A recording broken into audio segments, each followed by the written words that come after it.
In those days, when there was no king in Israel, a certain Levite was sojourning in the remote parts of the hill country of Ephraim, who took to himself a concubine from Bethlehem in Judah.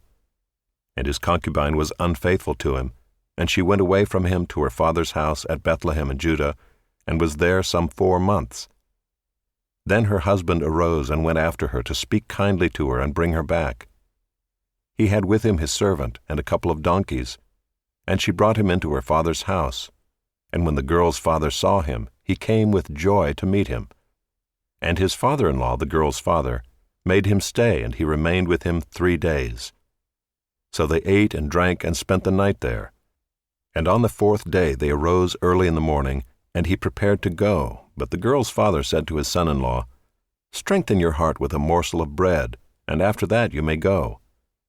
So the 2 of them sat and ate and drank together.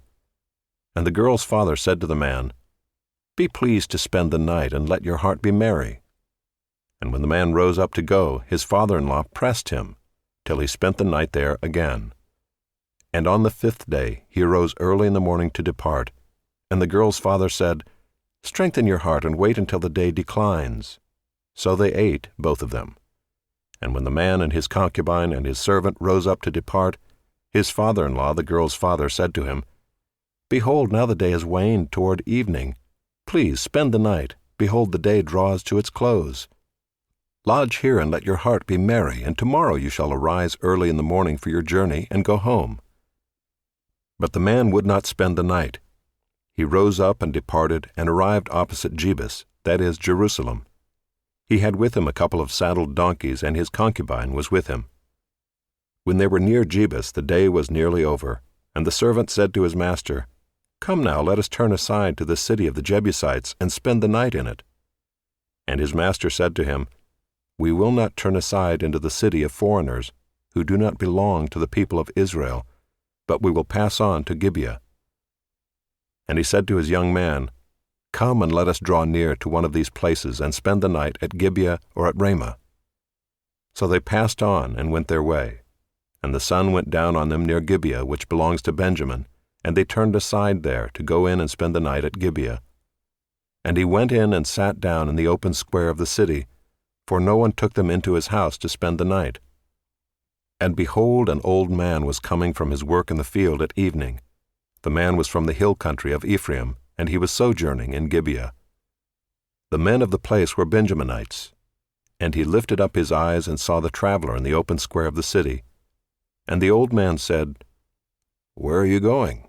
And where do you come from?" And he said to him, "We are passing from Bethlehem in Judah to the remote parts of the hill country of Ephraim, from which I come. I went to Bethlehem in Judah, and I am going to the house of the Lord, but no one has taken me into his house. We have straw and feed for our donkeys, with bread and wine for me and your female servant, and the young man with your servants. There is no lack of anything." And the old man said, "Peace be to you. I will care for all your wants. Only do not spend the night in the square." So he brought him into his house and gave the donkeys feed, and they washed their feet and ate and drank. As they were making their hearts merry, behold, the men of the city, worthless fellows, surrounded the house, beating on the door.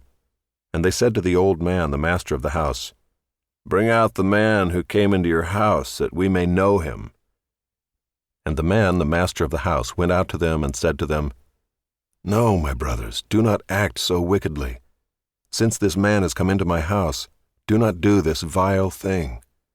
Behold, here are my virgin daughter and his concubine. Let me bring them out now. Violate them and do with them what seems good to you, but against this man do not do this outrageous thing." But the men would not listen to him. So the man seized his concubine and made her go out to them. And they knew her and abused her all night until the morning. And as the dawn began to break, they let her go. And as morning appeared, the woman came and fell down at the door of the man's house where her master was, until it was light. And her master rose up in the morning, and when he opened the doors of the house and went out to go on his way, behold, there was his concubine lying at the door of the house, with her hands on the threshold. He said to her, "Get up, let us be going." But there was no answer. Then he put her on the donkey, and the man rose up and went away to his home.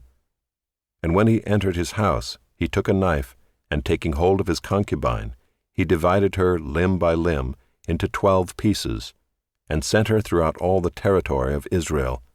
And all who saw it said, "Such a thing has never happened or been seen from the day that the people of Israel came up out of the land of Egypt until this day. Consider it, take counsel, and speak."